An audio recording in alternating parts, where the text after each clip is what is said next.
আছে না নাই? নটুকুর টাকুর। আমি কিন্তু অন্ধ মানুষ না বাবা, আমি চলতে দেখি। আমি শুরুতেই বলছি, আমি চেয়ারে যখন বসছি আমি নিজেকে ওস্তাদ মনে করছি। আপনারা যারা নিচে বসছেন আপনারা আমার ছাত্র। হ্যাঁ, আমার চাইতে যোগ্যতা আপনাদের থাকতে পারে, এমনকি আমাকে পড়ানোর মতো যোগ্যতা আপনাদের থাকতে পারে, বাট চেয়ারটা কার? এখন আমার ওস্তাদের চেয়ারে আমি বসেছি। আমি ওস্তাদ আপনার যোগ্যতা সম্পন্ন না হইলেও অন্তত পক্ষে চেয়ারে যতক্ষণ আছি ততক্ষণ সার মানা লাগবে। ভুল বললাম নাকি? এই চেয়ারে কিছুক্ষণ আগে দ্বিতীয় মেহমান আলোচনা করে গেছে। এই চেয়ারে যদি আল্লামা দেলোয়ার হোসেন সাইদি রাহমাতুল্লাহ আলাইহি হুজুর যদি জীবিত থাকতেন তিনি এসে বসতেন। এই চেয়ারে যদি আজকের বক্তা বজলুর রশিদ থাকতো তিনি এসে বসতেন। এই চেয়ারে যদি হযরত ওমর ফারুক জীবিত থাকতেন তিনি ওই চেয়ারে বসতেন। ও মুসলমান, এই জন্য এই চেয়ার আজকে আমি আব্দুর রহমানের চেয়ার নয়, এই চেয়ার হলো মুহাম্মাদুর রাসূলুল্লাহ সাল্লাল্লাহু আলাইহি ওয়াসাল্লামের চেয়ার। কথা বলবেন। অতএব এখানে যারা বসে থাকবেন সাবধানে থাকতে হবে। সারাদিন মোবাইলের পিছনে সময় ব্যয় করেছি, অন্যের পিছনে ঘুরেছি। একটা ঘন্টা যদি মাহফিলের মধ্যে বসি অন্তত পক্ষে গুনাহ থেকে তো বাঁচতে পারবো। এই এক ঘন্টা তো আমার দ্বারা কোনো কি হবে না, গুনাহ হবে না। যদিও কথার একটু করা হয়ে গেল, মাফ করে দিয়ে, কারণ আলোচনা এমন একটা জিনিস আপনি যদি মনোযোগ দিয়ে কথা না শোনেন, না বুঝেন, তা আমি যে কথাগুলো বলবো আমি যদি আপনাকে বুঝাইতেই না পারি, আপনি যদি আমার কথাগুলো নিতেই না পারেন, তো আমাদের এখানে ওয়াজ করে লাভ কি লাভ হবে? প্রত্যেককেই আমরা বরকত চাই। এখন বলেন বরকত দেওয়ার মালিক কে? আমরা বরকত দেওয়া বলতে 10 তলা বিল্ডিং বুঝি। আমরা বরকত দেওয়া বলতে আগে মেম্বার ছিলেন, এখন চেয়ারম্যান।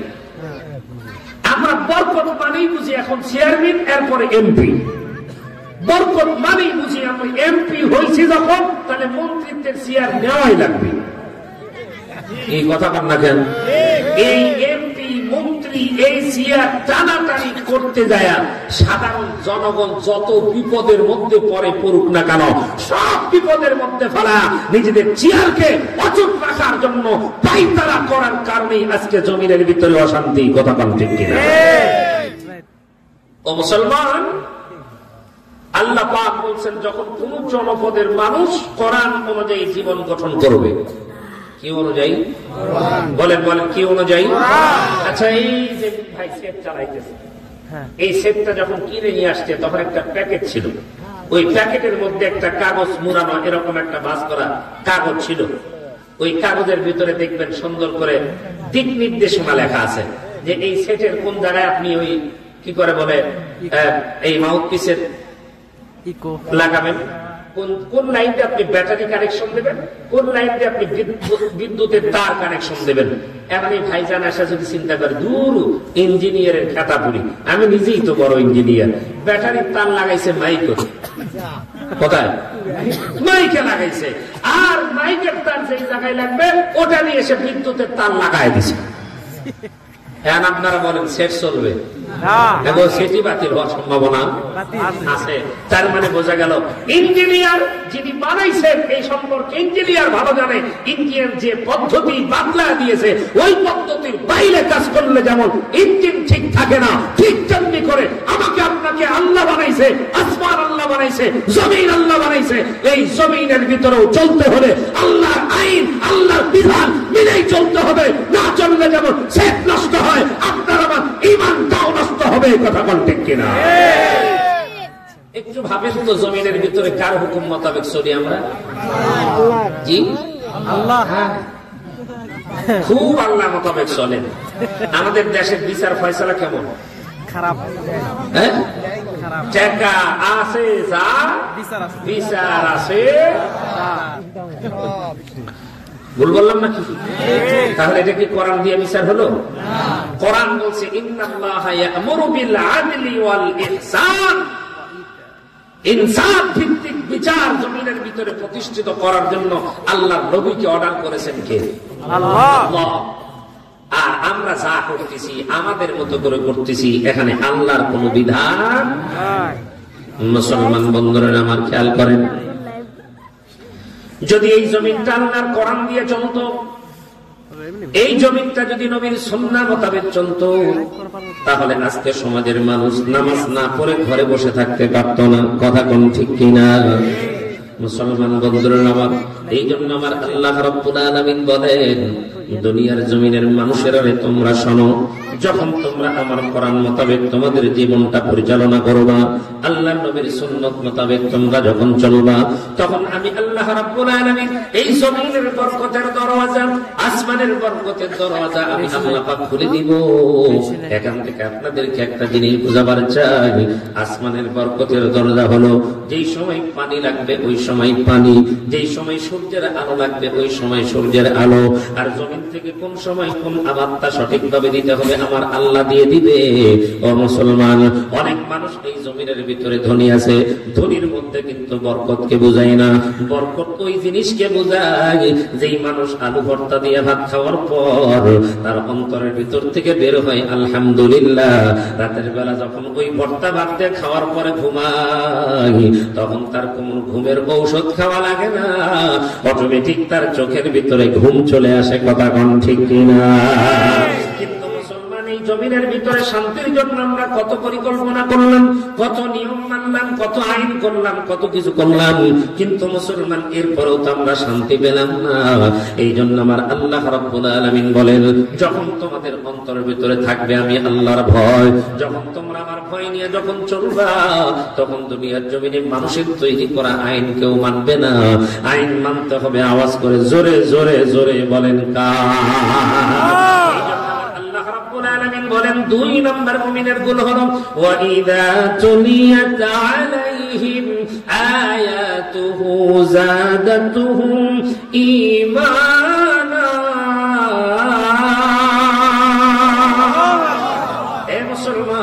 আমার আল্লাহ রাব্বুল আলামিন কোরআনুল কারীমের ভিতরে সুন্দর করে ডাক দিয়ে বলেন, যখন মুমিন কোরআনের কথা শুনবে, হাদিসের কথা যখন মুমিন শুনবে, তখন তার ঈমানটা মজবুত হবে, তার ঈমানটা তাজা হবে।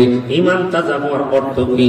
আজকে ওয়াজ শুনতেছি, এই ওয়াজ শোনার পরে আগে সুদ খাইতাম, এখন সুদ বন্ধ, আগে ঘুষ খাইতাম, এখন ঘুষ বন্ধ, আগে জেনা করতাম, এখন জেনা বন্ধ, আগে চগলখড়ি করতাম, এখন চগলখড়ি বন্ধ, আগে নামাজ কন্টিনিউ ছিল না, এখন আমি নামাজ কন্টিনিউ করতেছি।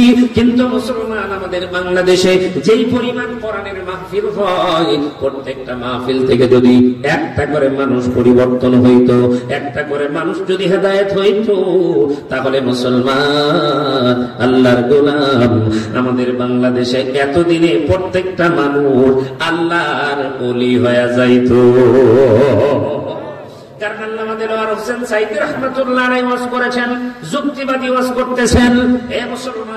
আমাদের পাশেই তো কাহাদু উপজেলার একজন বক্তা বজলুর রশিদ, তিনি ওয়াজ করে, আমাদের আল আমিন ওয়াজ করে, আরো বড় বড় অনেক আমির হামজা ওয়াজ করতেছে, তারেক মনোয়ার ওয়াজ করতেছে, এত ওয়াজ চলতেছে, প্রত্যেকটা জুমার নামাজে ওয়াজ, মসজিদের ভিতরে ওয়াজ, এত ওয়াজ, এত আলোচনা, এত শোনার পর আমাদের ঈমান তো তাজা হওয়ার কথা, আমাদের ঈমান তো বৃদ্ধি পাওয়ার কথা, কিন্তু তা না। ও মুসলমান, এত কোরআন শোনার পরেও কিন্তু আমাদের কেন পরিবর্তন হয় না? আমরা কেন পরিবর্তনের মধ্যে আসি না?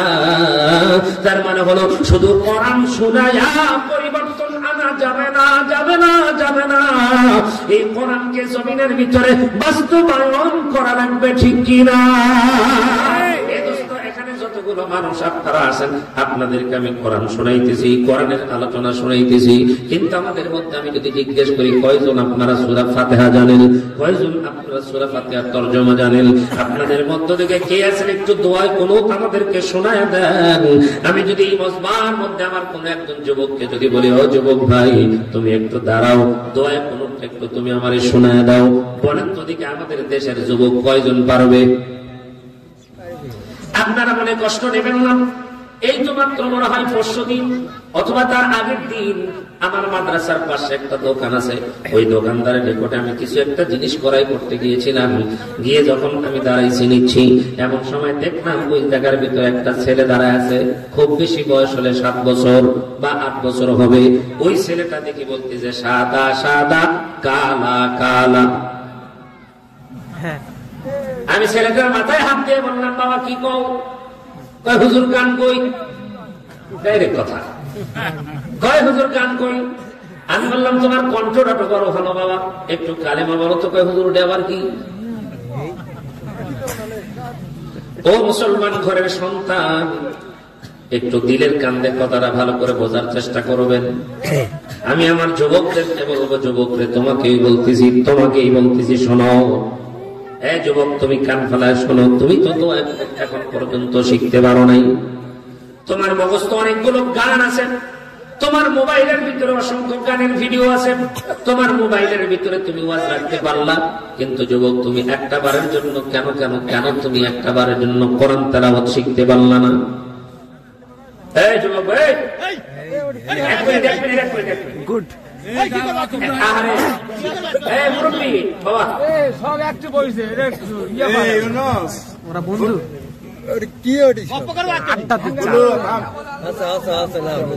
বাবা, হ্যালো বাবা, প্লিজ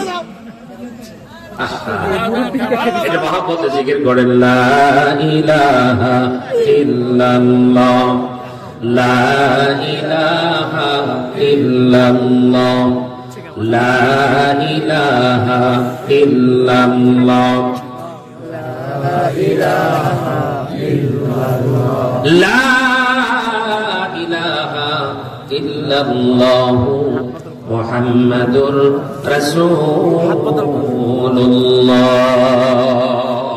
সাল্লাল্লাহু আলাইহি ওয়াসাল্লাম।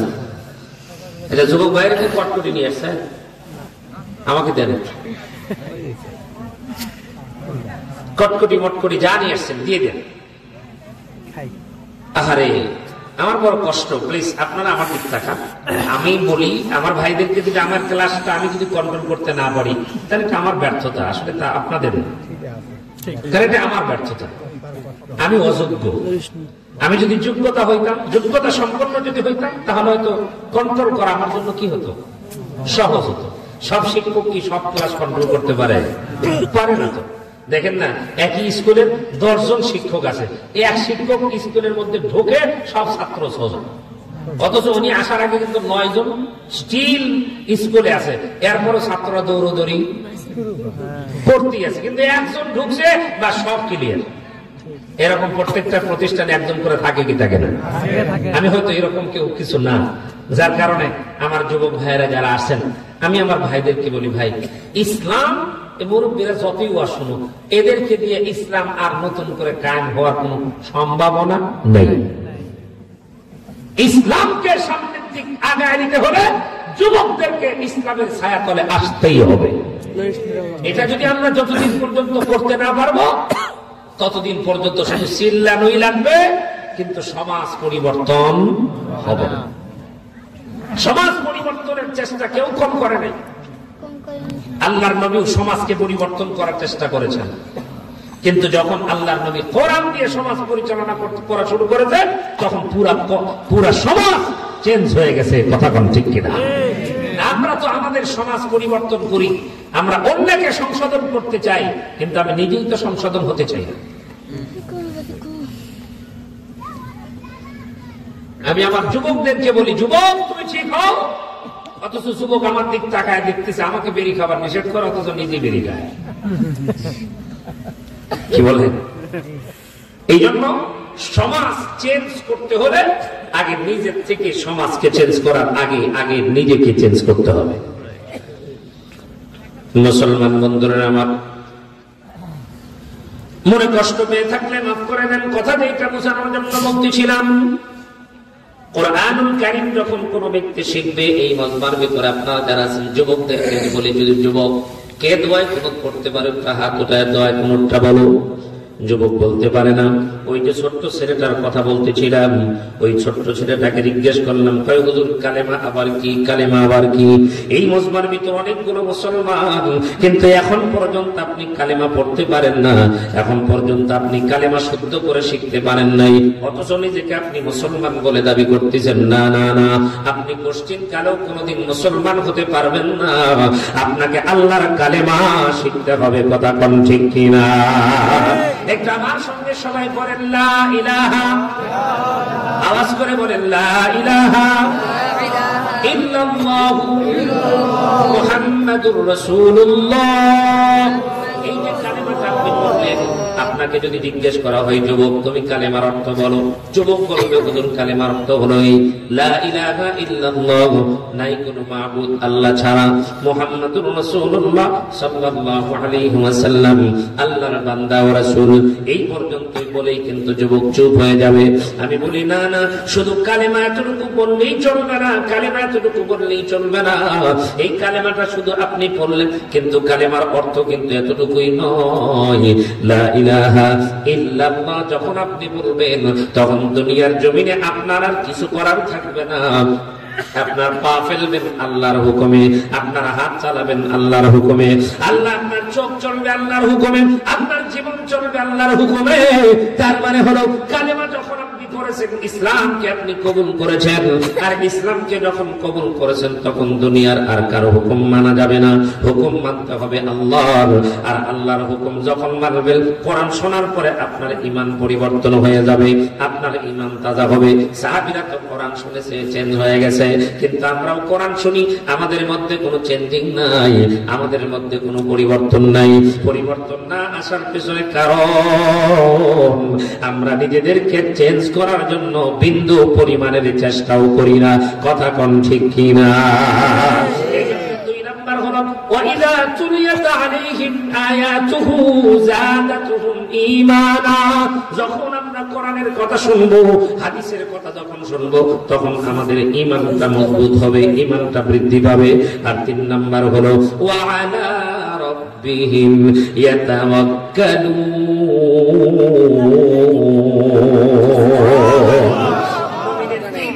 কোয়ালিটি হলো মুমিন সর্ব অবস্থায় ভরসা করবে কার উপর?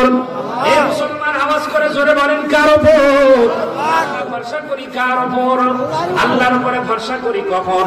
দুনিয়ার জমিনের সবকিছু শেষ হয় যখন। আমি মাঝে মাঝে বোঝানোর জন্য বলি, ও মুসলমান, আপনাদের এই আশেপাশে 5 বিবি আছে কিন্তু একটা জায়গা, ওখানে বড় মেলা হয়। ও মুসলমান, ওই মেলার মধ্যে হয়তো বা কেউ একজন মহিষ কেনার জন্য অথবা একটু শর্ট করার জন্য আপনাদের আদম দিঘিতে কেউ হয়তো একজন মহিষ কেনার জন্য রওনা দিল। পথের মধ্যে গিয়ে ওই 3 মাথার মধ্যে আপনার সঙ্গে দেখা। আপনি জিজ্ঞেস করলেন ভাই কই যান? বলে আদম দিঘি যাইতেছি। বলে কেন? মহিষ কিনতে যাই। বলে মহিষ কিনতে যান, আল্লাহর নাম নেওয়ার কি দরকার নাই? আল্লাহর বান্দা ডাকতে বলে টাকা হলো আমার, মহিষ কিনবো আমি, আল্লাহর নাম নেওয়ার দরকার কি? এই কথা বলিয়া যখন আল্লাহর বান্দা আদম দিঘির দিকে রওনা দেয়, আদম দিঘির ময়দানে যখন চলে গেছে, ওই জায়গায় যাওয়ার পরে ও মুসলমান আল্লাহর গোলাম, এবার মহিষের দরদাম ঠিক হয়ে গেছে। এখন ডাক দিয়ে বলতেছেন টাকা দাও, মহিষ নাও। এবার টাকা দেওয়ার জন্য যখন পকেটের ভিতরে হাত ঢুকাইছে, এই দিক দিয়ে হাত দিয়েছে, ওই দিক দিয়ে বাড়াইছে। এখন আপনারা বুঝে থাকলে বলেন তো দিকে টাকা আছে না গেছে? টাকা যখন পকেট মার, মহিষওয়ালা ডাক দিয়ে কই ভাই টাকা দেন, মহিষ নেন। এবার ডাক দিয়ে কই ইনশাআল্লাহ টাকা আনছিলাম, ইনশাআল্লাহ পকেট মার হয়ে গেছে, ইনশাআল্লাহ মহিষ কেনা হলো না, ইনশাআল্লাহ বাড়ির দিকে যায়। কয়বার বলছে? একটু ভালো করে বুঝে বলেন কয়বার? এই একবারের ভিতরে কিন্তু 4 বার বলে দিল। লোকটা ফেরত আসার পর আপনার সঙ্গে আবার দেখা। ওই সময় জিজ্ঞেস করলেন ভাই আপনি না মহিষ কিনতে গেলেন, মহিষ কই? কই ইনশাআল্লাহ মহিষ কিনতে গিয়েছিলাম, ইনশাআল্লাহ টাকাও নিয়েছিলাম, ইনশাআল্লাহ পকেট মারা হয়ে গেছে, ইনশাআল্লাহ মহিষ কেন হয় নাই, ইনশাআল্লাহ বাড়ির দিকে যাই। এবার কয়বার হলো? 5 বার যখন বলছে, তখন ওই লোকটা মাথায় হাত দিয়ে বলতেছেন ভাই ও, ওই প্রথমবার যদি তুমি ইনশাআল্লাহ বলতে, তাহলে এখন আর তোমার এতবার ইনশাআল্লাহ বলা লাগতো না। কথা কোন ঠিক কিনা? কিন্তু দোস্তরে আল্লাহর গোলাম, আমরা আল্লাহর উপরে ভরসা করি কখন? বিপদ আপদ মুসিবত দিয়ে ঢেকে যায় যখন। কথা কোন ঠিক কিনা? অসুস্থ হইলাম, আদম দিঘির ডাক্তার যখন পারল না, তখন আমি নওগাঁর ডাক্তারের কাছে গেলাম। নওগাঁর ডাক্তার যখন হলো না, তখন আমি ঢাকার ডাক্তারের কাছে গেলাম।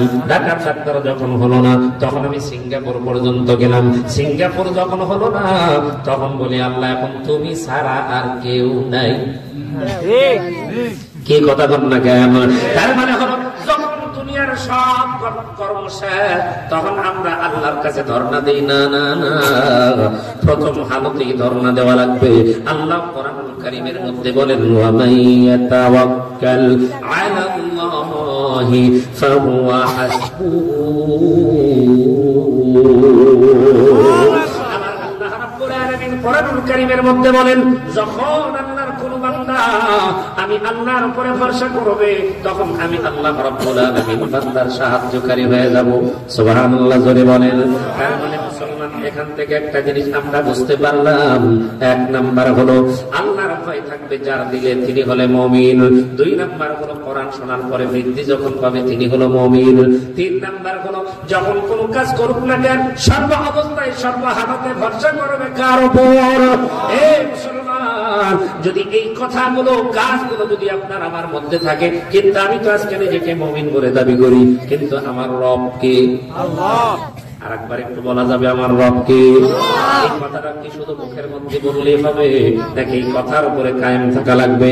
আল্লাহ রাব্বুল আলামিন বলেন, ইন্নাল্লাযীনা ক্বালু রাব্বুনা আল্লাহু সুম্মা ইসতাকামু তাতানাজ্জালু আলাইহিমুল মালায়েকা আল্লা তাখাফু ওয়া লা তাহজানু ওয়া আবশিরু বিল জান্নাতিল্লাতী কুনতুম তুআদুন।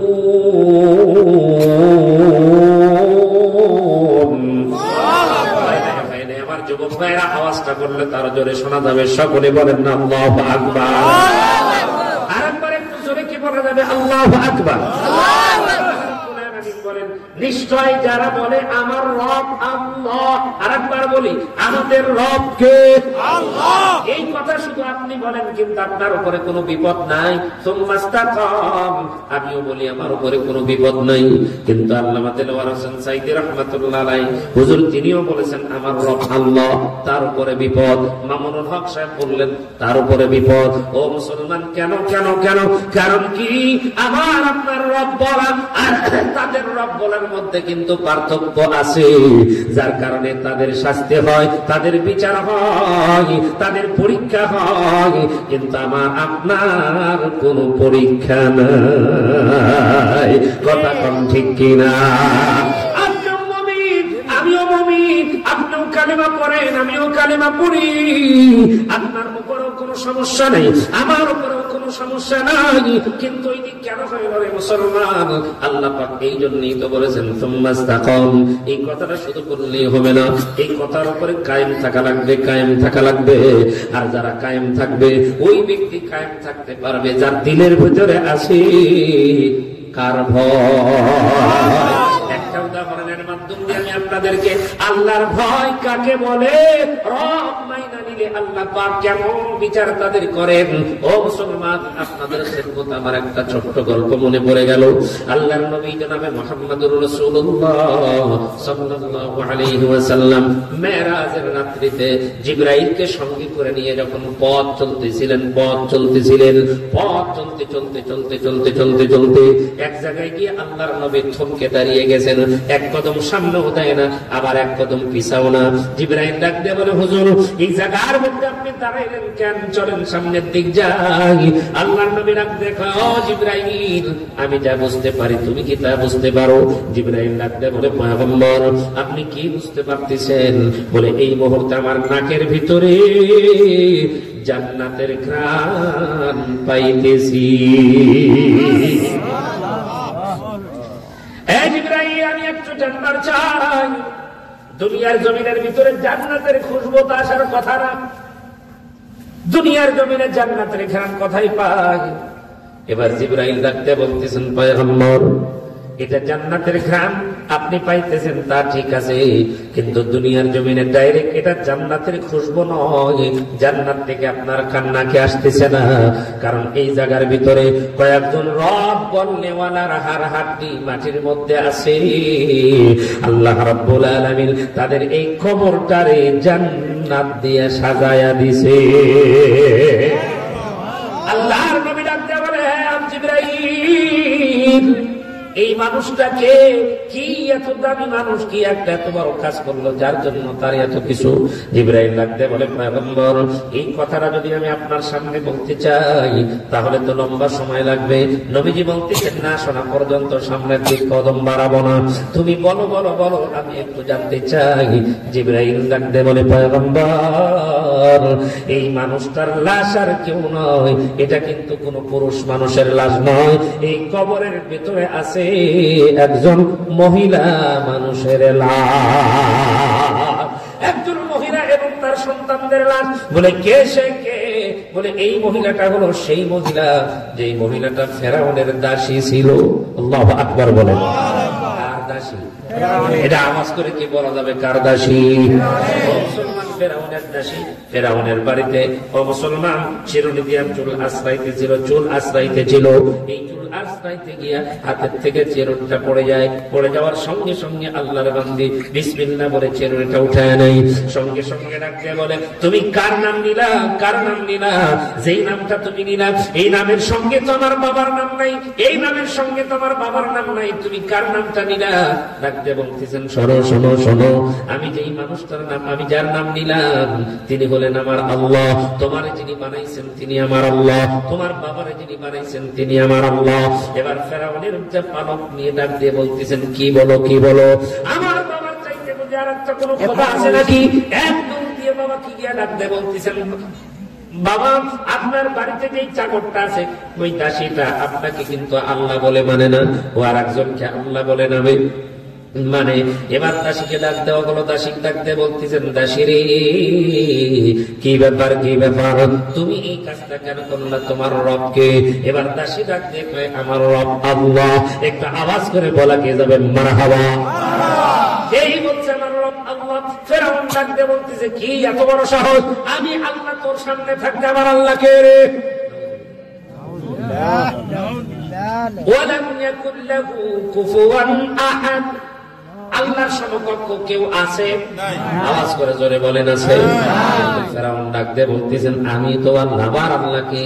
দাসী ডাক দিয়ে বলতেছেন, তুমি আল্লাহ হইতে পারো না, কারণ তোমার যিনি বানাইছে, আমার যিনি বানাইছে, আমি দাসী তারই মানি আমার আল্লাহ। বলছে ফেরাউন ডাক দিয়ে কয়, দাসী রে যদি বাঁচবার চায় তাড়াতাড়ি করে এইটা উদ্র কর। এবার দাসী ডাক দিয়ে কয়, জীবন দিতে পারি কিন্তু আমি আমার মালিক রে ছাড়তে পারি না। আল্লাহু আকবার। এবার দাসীর উপরে অত্যাচার শুরু হয়ে গেল, নির্যাতন শুরু হয়ে গেল, একের পর এক যখন নির্যাতন চালু হয়ে গেল, এই মুসলমান কাঁদতে মারতে মারতে মারতে মারতে বেহুশ হয়ে গেছে। এমন অবস্থা করেছে পিঠের মধ্যে তার বেলেট দিয়ে পিঠটা কাটিয়ে চামড়া পর্যন্ত ছিলে নামানো হয়েছে। ও মুসলমান, আল্লাহর গোলাম, একজন মহিলা মানুষকে যখন এমন করে শাস্তি দেয়, আল্লাহর বান্দী শুধু একটাই কথা বলে, আল্লাহ আল্লাহ। ফেরাউনকে ডাক দিয়ে বলা হলো, ফেরাউন এত মারামারি, এত আঘাত করা করি কিন্তু কোনো পরিবর্তন নাই, কোনো পরিবর্তন নাই, কি করা যায়? হামানকে ফেরাউন ডাক দিয়ে বলতেছেন, রে হামান, তোর মাথার মধ্যে কোনো বুদ্ধি আছে নাকি বল? হামান তখন ডাক দিয়ে বলতেছেন, হ্যাঁ আমার মাথার ভিতরে একটা বুদ্ধি আসছে। বলে কি বুদ্ধি, কি বুদ্ধি? বলে বুদ্ধিটা হলো এই, দুনিয়ার জমিনের ভিতরে মহিলারা সবচাইতে বড় দুর্বলতার জায়গা হলো তাদের সন্তানেরা। যাও যাও যাও, এই দাসীর সন্তানগুলো আছে, সন্তানগুলোকে আনা হলো, একটা নয় দুইটা নয় পাঁচ পাঁচটা সন্তানকে যখন সামনে আনা হলো, আনার পরে বাজারে সবচাইতে বড় ছেলেটার আস্তে করে তারা হাতটা বাঁধা হলো, পাটা বাঁধা হলো, সুন্দর করে বন্ধুরে আমার একটা চুলা খনন করা হলো, ওই চুলার উপর একটা কড়াই দেওয়া হলো, ওই কড়াইটা দেওয়ার পর ওই কড়াইয়ের ভিতরে তেল নামায়া দেওয়া হলো। এই তেলগুলো যখন টকবক টকবক করতেছিল, এমন সময় আল্লাহ আল্লাহ আল্লাহ আল্লাহ, আমি একজন মায়ের সামনে ওই সন্তানকে নিয়ে তেলের উপরে এমন করে ধরে ডাক দিয়ে কয় দাসিরে বল বল বল কালেমা ছাড়বি কিনা বল, যদি তোর আল্লাহকে না ছাড়িস তাইলে তেলের ভিতরে কিন্তু নামা দিব। আল্লাহর বান্দি চোখটা বন্ধ করে একটা ডাক দিয়ে বলে আল্লাহ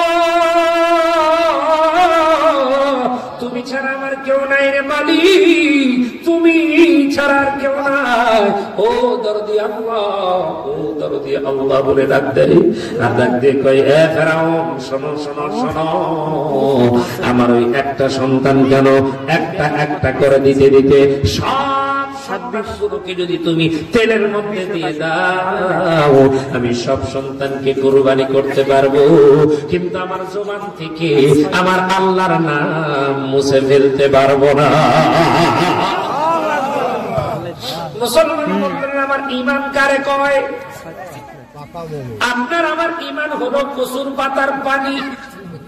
কি কসুর পাতার উপরে যখন পানি দেওয়া হয় এই পানি টলমল করে কখন পড়বে কখন থাকবে তার ঠিক ঠিকানা নাই। আমাদের ইমানের হালতটাও ঠিক তাই, কখনো আছে কখনো নাই। কথা কোনো ঠিক কিনা? কোরআনের মাহফিলে যখন বসছি এই জায়গার মধ্যে বৈশা মনে হয় আর পাপ করবো না, আর গুনাহ করবো না, যা করেছি আর কোনদিন করবো না, আর গুনাহ করবো না। কিন্তু মাহফিল থেকে বের হওয়ার পরে তখন কি মনে হয়? তার মানে সব শেষ হয়ে যায়, তখন কিন্তু তার মনে থাকে না। ও মুসলমান, তারা ঈমান এনেছে, তাদের পরীক্ষা দেওয়া লাগছে, এই জন্য তারা ইসলামকে পছন্দ করেছে। আর আমাদের কোনো পরীক্ষা নাই, যার কারণে ইসলামের জন্য রক্ত দিতে আমরা ভয় পাই। কোনো পরীক্ষা নেই, পরীক্ষা ছাড়াই মুসলমান। আমি এই জন্য মাঝে মাঝে বলি, বাপ বাড়িতে চলে গেছে, বউকে ডাকতে বলতে যে বেটা কই? কয় বেটা তো টোটো কোম্পানির ম্যানেজার। কিছু কিছু বেটা আছে না, লেখাপড়াও করে না, কাম কাজও নেই, খালি ঘুরে বেড়ায়, টাইম মতো খায় আবার যায়, খায় আবার যায়। বাপ ডাক দিয়ে কই শোনো, বেটারে বলে দিবা 100 করে টাকা না দিলে ওর ভাব নাই। মা এখন ডাক দিয়ে কই শুনছিস কি, তোর বাপ কার্ফু জারি করছে, 100 টাকা করে প্রতিদিন জমা দিলে তোর ভাত, না দিলে নেই। বেটা ডাক দিয়ে মা তুমি তো জানো আমার তো কোনো কামাই নাই, আমি 100 টাকা পাবো কই? মা ডাক দিয়ে কই কোনো টেনশন নাই, আমি আছি না। সকালবেলা বেটার হাতে 100 টাকা দিছে, সারাদিন ঘুরে ফিরে বিকেল বেলা আব্বাকে আব্বা সালাম আলাইকুম, কিরে আব্বা 100 টাকা দিবার গেছিল, বাপরে টাকা না দিলে ভাত দিবা না, এনা ধরো সাইজ আলাদা। আমি টাকা নিয়ে পাই, বস কি করবো বস। বসাইছি, মোমবাতি জ্বালাইছি, মোমবাতির আলোর মধ্যে টাকা পড়ে। বেটা হাসতেছে, হাসিস কেন? তোমার যা কাহা। বাপ চিন্তা করে কিরে কামাই করলো টাকা পড়ে, আমি কিছুই কয় না, ব্যাপারটাকে। দ্বিতীয় দিন আবার ওই 100 টাকা নিয়ে আসছে, ওই দিনও লম্বা সালাম। বেটা বাপ এই দিনও পড়লেন, পড়ার পরে চিন্তা করলেন না আমার একটু তদন্ত করা দরকার। ভালো করে তদন্ত করে হিসাব করে দেখে, সকালবেলা মায়ে দেয় 100, ও বিকাল বেলা জমা দেয়। আপনারা বুঝে থাকলে বলেন কোন ব্যাংকের টাকা কোন ব্যাংকে? মানে সকালবেলা সেই ব্যাংকের থেকে উঠায়, বিকেল বেলা আমার ওই ব্যাংকে জমা হয়। এখন বাপ আস্তে করে বউ ডাক দিয়ে বলতেছে শোনো, আগামী কাল থেকে যদি তুমি তোমার বেটার টাকা দাও তাহলে আমার বাড়ির ভাত তোর বন্ধ, মানে তুই তালাক। এখন কি করবে? বেটার ডাক দিয়ে বেটার এই বুড়া বয়সে আর তোর বাপের বাড়ি ছাড়তে পারবো না, অতএব তুই যে করেই পারিস কামাই করে নিয়ে আয়, আমি তাছাড়া তো ভাত দেওয়া পারবো না। বেটা তো মুসিবতে পড়ছে, কি করবে? কষ্ট করে আদম দিকে বাজারে গেছে, 40 টাকা দিয়ে একটা রিক্সা ভাড়া করছে। কত? সারাদিন রিক্সা চালাইছে, চালায়া 140 টাকা যতক্ষণ পর্যন্ত না হয়েছে ততক্ষণ ঘুরতেই আছে।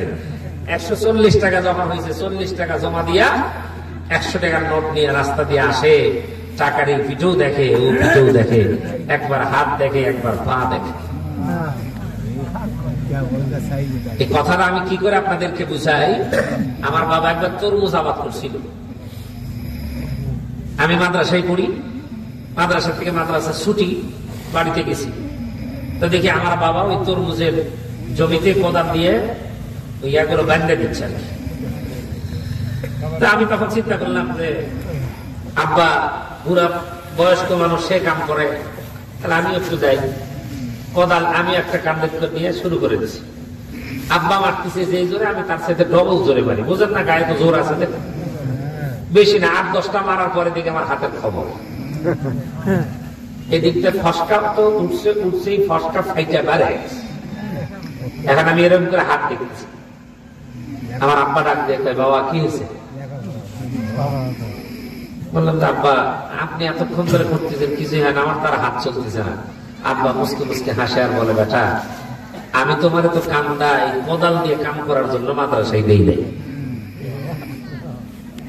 তুমি যাও, তোমাকে যে কামে দিছি তুমি সেই কাম করো, আর আমাকে আমার কাজটা করতে দাও।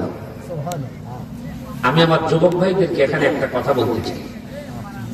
ভাই, আমি যখন আমার বাবার হাতের সঙ্গে মুসাফা করি, তখন বাবার হাতটা খসখসা লাগে। আর আমার হাতের সঙ্গে যখন মানুষ মুসাফা করে, তখন কয় হুজুর আপনার হাতটা কি নরম।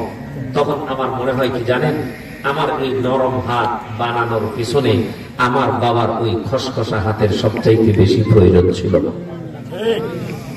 কি আমার বাবার ওই খসখসা হাত না হলে আমার এই নরম চকচকা হাত হতো না।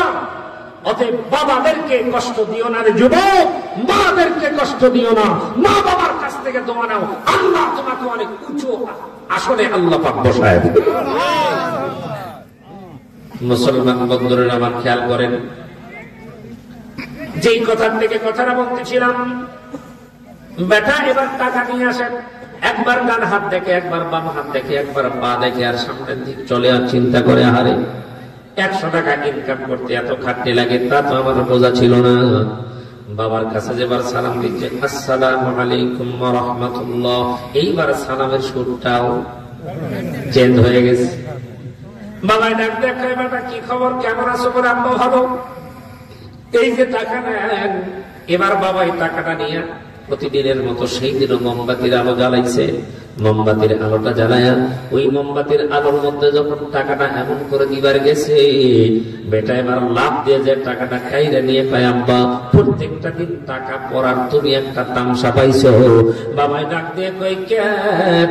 কই টাকা কামাই করতে খাটনি লাগে। এবার বাবাই ডাক দিয়ে কই বেটা আগের 2 দিন। বেটা তখন লাগতে কয় আমরা বুঝিনি, আজকে বুঝবার পারছি। কারণ কামাই করলে কি কষ্ট হয়, আর কামাই না করলে কি কষ্ট হয়। আমি মাঝে মাঝে রাস্তা দিয়ে যখন মোটর সাইকেল যাই, যখন দেখি এমনি তো চলতেছে, তারপরও যুবকের পিকআপের কি ঠেলা, পেছন দিয়ে ধোয়া বার হয়ে যায়, এরপরে ওটা নেই। তখন আমার মনে হয় এটা ওর নিজের টাকার কেনা না, হয় বাপ দিছে নইলে শ্বশুর দিছে। কারণ নিজের টাকার কেনা হলে পিকআপ টানার আগেই তার কলজা যায় লাগতো। কথা কোন ঠিক কিনা? যারা ইনকাম করে তারা যখন বাজার করতে যায়, বাবা বাজার করতে গিয়ে এক দোকানদারে কয় ভাই বেগুন কত করে কেজি? বলে 20। আর এক দোকানে গিয়ে শুনে ভাই বেগুন কত করে? বলে 20। আর এক দোকানে গিয়ে শুনে বেগুন কত? বলে 18। বলে ভাই আর একটু কম কি করা যায় না? বলে না। আর এক দোকানে গিয়ে যখন পাইছে 16, তখন বলে আরো 1 টাকা কম দে, ওই দোকান থেকে নেই। এইরকম করে দাম দর করে যেই ব্যক্তি বাজার করে বুঝে নিবেন ওই কামাই করার মধ্যে তার কষ্ট আছে। আর আমরা তো বাজার করি এমন, ভাই এটা দাও ওটা দাও, ও দাও তা দাও, 1 কেজি 2 কেজি 5 কেজি 10 কেজি সব ব্যাগের মধ্যে ভরে কয় টাকা? বলে এই কয় টাকা ঠাস করে দিয়ে চলে আসি, কারণ টাইম নাই। কিন্তু যে ব্যক্তি ইনকাম করে সে কিন্তু সারা বাজার ঘুরে ঘুরে বাজার করে। এই মুসলমান কথা কন না কেন ঠিক কিনা? নিজেদের জীবনের সঙ্গে মিলায় নেন। আমি যতটুকু জানি আপনারা তো এমন কোন শহরের মানুষ না, আপনারা গ্রামগঞ্জের মানুষ, কৃষি খামারে ক্ষেত খামারে কাজ কর্ম করে খাওয়া মানুষ। এই মানুষগুলো জানে ইনকাম করা কতটুকু কষ্ট।